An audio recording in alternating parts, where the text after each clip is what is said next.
Hi mga karag-karag, welcome back to my vlog. Sa magandang umaga sa inyong lahat mula dito sa Lasak City. Maaga ang ating minupostal, chismisan, distraction look for today's vlog mga karag-karag. Kay wala pa'y nagkantahay diri sa among mga silingan. Wala pa'y nagkaraoke.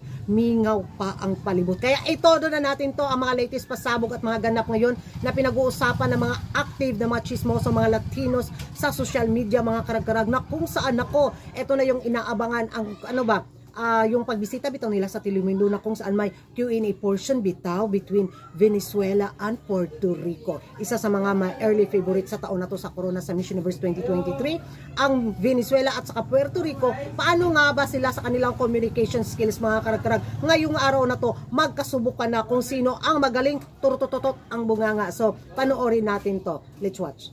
¿Cuál sientes que es el mayor reto que enfrenta la mujer de tu país y cómo pensarías resolverlo? Bueno, yo considero que el reto que tiene la mujer venezolana actualmente es imponerse a la situación que estamos viviendo. Pero eso no es ninguna limitante. Nosotros los venezolanos siempre hemos sido caracterizados por ser resilientes. Día a día nos esforzamos para sacar al país adelante. ¿Cuál sientes que es el mayor obstáculo que enfrenta la mujer de tu país y cómo piensas lidiar o resolverlo, lidiar con el problema al respecto? La problemática o el reto más grande que las mujeres en Puerto Rico estamos atravesando, sin duda alguna, es la violencia de género.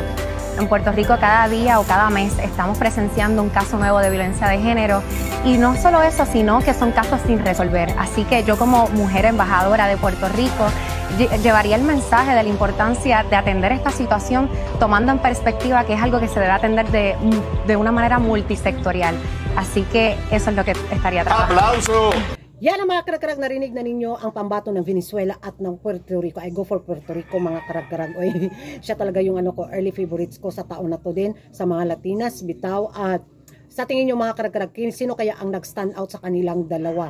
Dito nga sa Telemundo, pa-event galore nila, di ba? Feel na kayo nila ang Miss Universe. Tayo parang hindi pa rin. Siguro nawalan tayo ng sobra bitang excitement sa Miss Universe pageant dahil nga dito sa mga pinagagawa ni Hello the Universe. But, well, excited ako sa laban ni Michelle D.